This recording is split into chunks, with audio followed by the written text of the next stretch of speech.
was thinking, I don't know if I can remember it, but 8th or ninth grade, I believe, we studied Macbeth, and I learned a little passage from Shakespeare that I will try to recite for you now, because I memorized it then. It was really meaningful to me then, although I had no idea really what it was about. So, tomorrow and tomorrow and tomorrow creeps at this petty pace to the last syllable of recorded time, that all our yesterdays have lighted fools the way to dusty death. Okay, so what's he saying here now before I go on? First, the future. What is the future?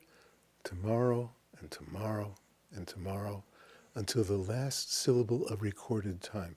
Not to the end of time, but to the last syllable of recorded time. In other words, when humankind is over, there's going to be a tomorrow and a tomorrow and tomorrow until there's the end of recorded time. Time continues as it is, relatively, but recorded time will stop.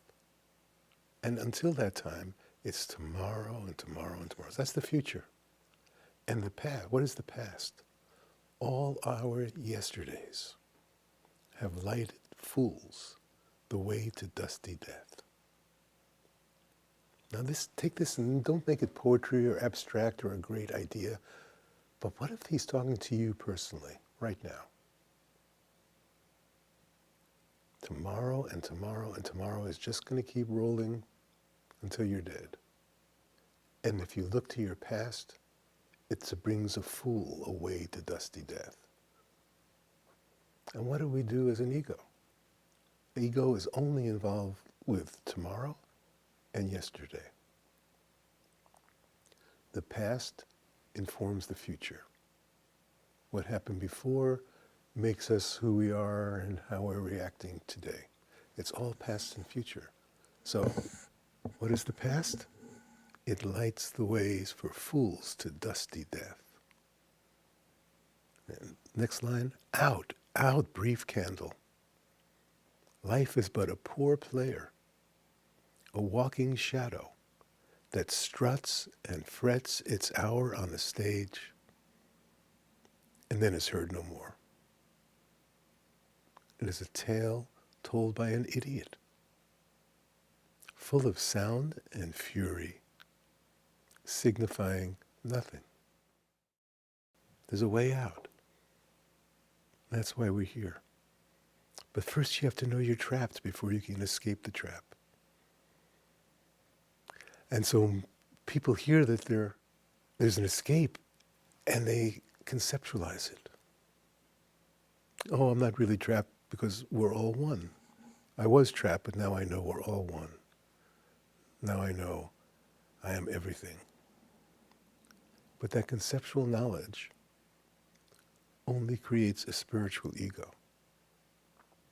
who then preaches to others what they have taken on for themselves. So spiritual ego is ego inflation. When it's going really well and everything's rolling and you're feeling really good about it, and you start to get a little arrogant with it. A little, hey, look at me, or wow, it's working, look at that, or okay. That movement is a movement of inflation. And if it's unchecked, it grows. And it can grow into, psychotic, monomaniacal aggrandizement, as we see in a lot of the gurus. They never had their ego checked, and so it continues to inflate. And as it inflates, they end up exploding. So all ego inflations will lead to a deflation. And we crash. We suddenly, everything that we thought was so beautiful turns into a nightmare overnight. It all stops working. It all turns bad. It all is wrong. And how'd you get into this? And you deflate. And the tendency in deflation is to blame. Whose fault is it that I'm in this mess? It's either the past or someone I know, or someone who did it to me, or circumstances, or whatever. There's a tendency to deflect from the deflation into a projection. Just as in inflation, there will be a projection. Inflation and deflation both create a projection of reality that you as an ego believe is real because it's your life. So to wake up from that is the willingness to die to it, to not engage in that play anymore, to stop being a poor player, to stop strutting and fretting your hour on the stage. That's a big deal, though, because it's your 1 hour on the stage and you want to strut and fret and do your thing. Otherwise, you won't be seen. You won't be loved. You won't be known. You won't be whatever it is that you're strutting and fretting about. So, the willingness is to stop the dance, to stop this playing a poor shadow. What is it that makes it a shadow? It's because it's what's veiling the light.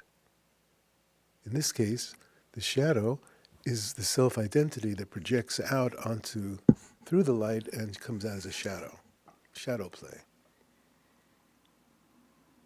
The self-identity as a somebody is the only obscuration to the light, and it casts a shadow.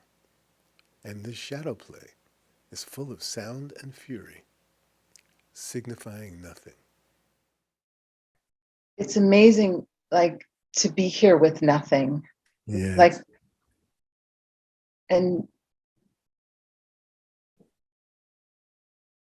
it's like this permission. Yes, full permission to be yourself. Yes. You don't have to know something. You don't have to be somebody. You don't have to show who you are.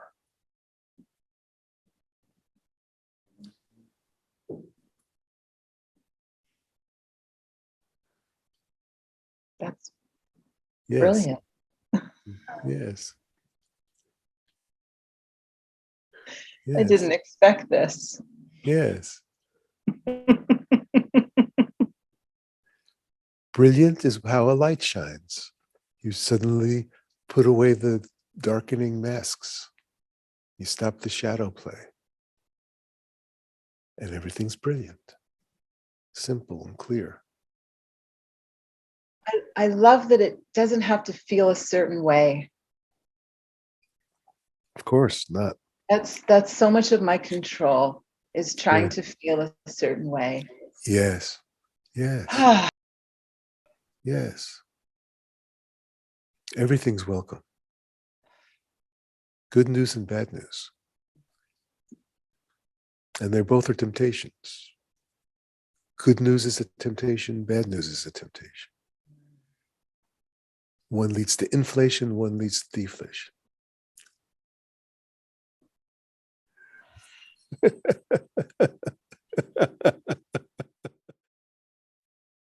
Thank you. I'm so glad. So good to see you. Yes. Where are you from? I'm living in Vancouver, Canada. Yes.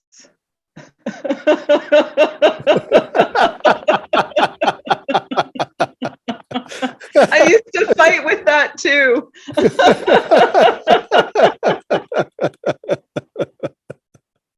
Very good. Yes, that's it. Then you see that your life is actually a musical comedy.